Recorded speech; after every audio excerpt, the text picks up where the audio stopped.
And in the spirit, he says, I'm designing a male and a female as an expression of who I am.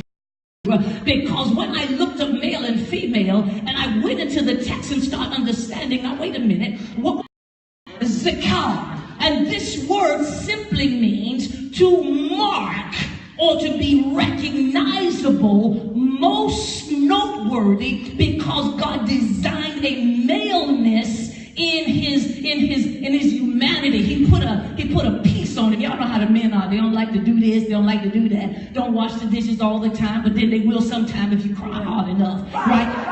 And then they have these certain propensities. They like to come home, watch TV, sit down. That's all right. They got all of these designs. It's noteworthy and it's recognizable. And then it has this sexual part as well as this design part that you know you're made. Yeah. You can look at him and see you're made. God did that. Say God did that.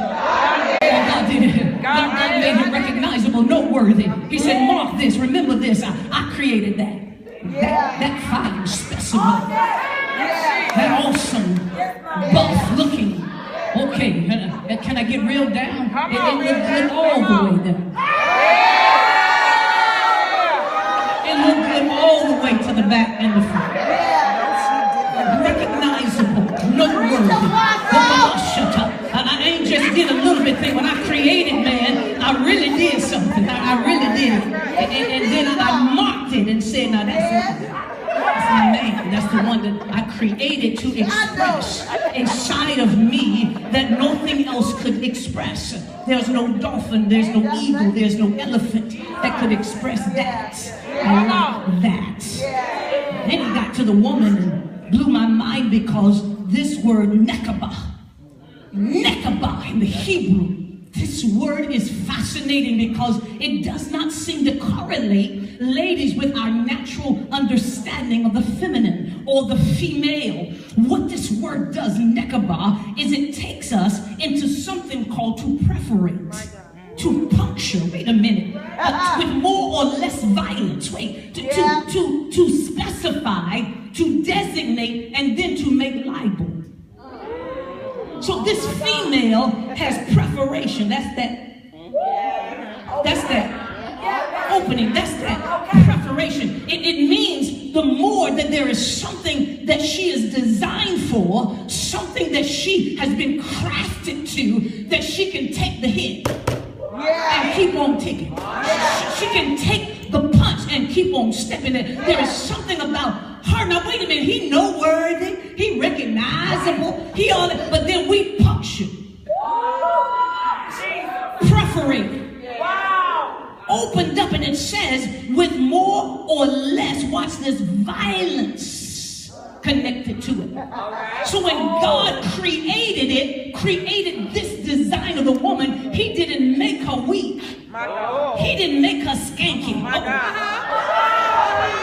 He didn't make her so she'll just do anything. She has purpose and design to bring forth. And when she brings forth, she fights forth. She understands what she is supposed to do. And it says, and it goes on, and it's like, Lord, wait a minute, why is she liable? Because a libel is that she's going to be the one to bear false statements.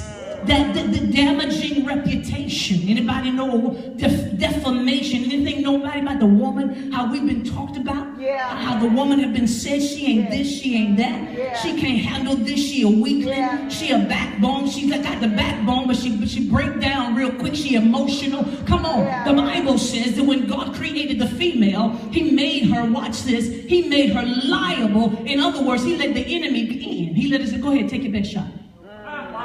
Go ahead, start the process.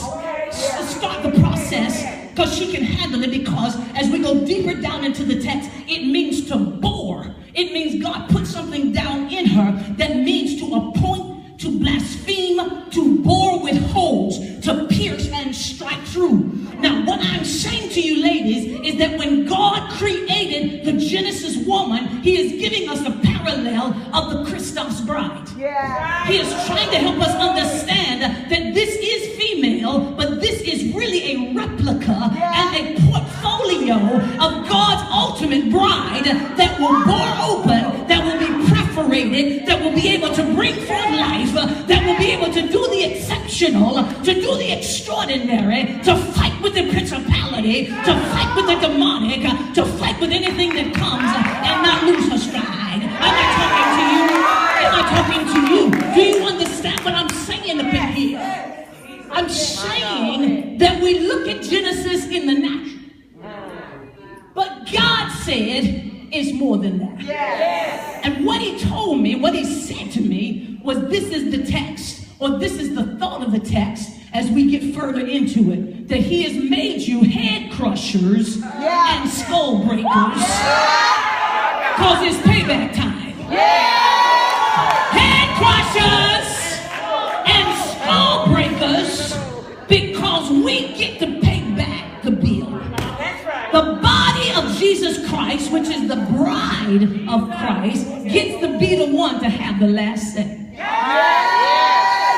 We get to be the one to spawn. Come on here.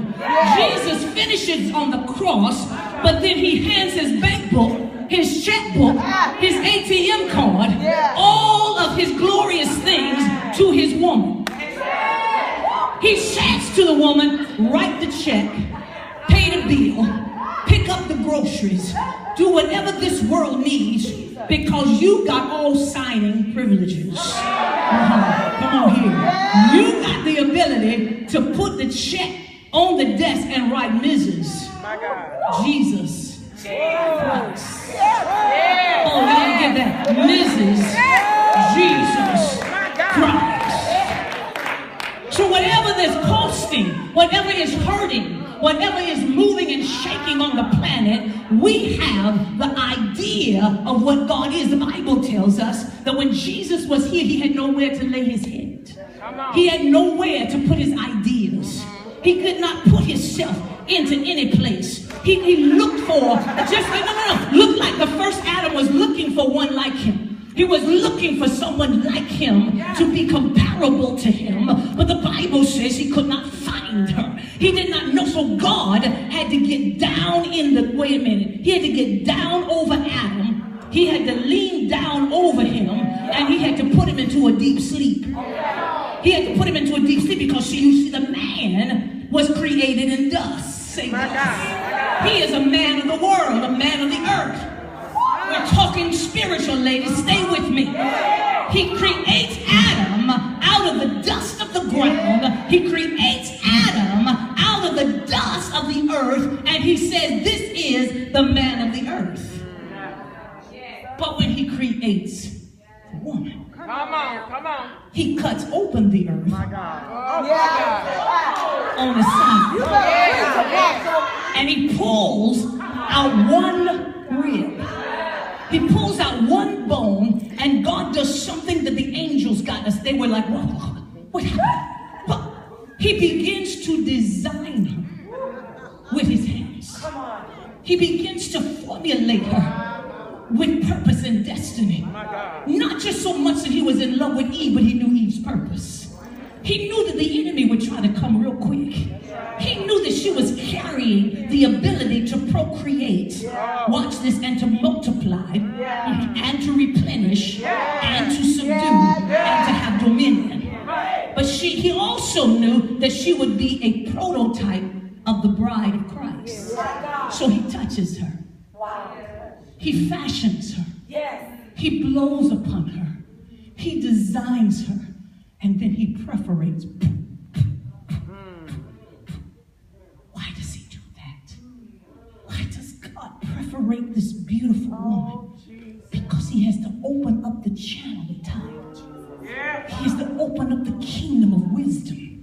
He has to open up this ability, watch this, to implement and execute the plan for the entire world. You ought to look at your sister and say, you a bad man.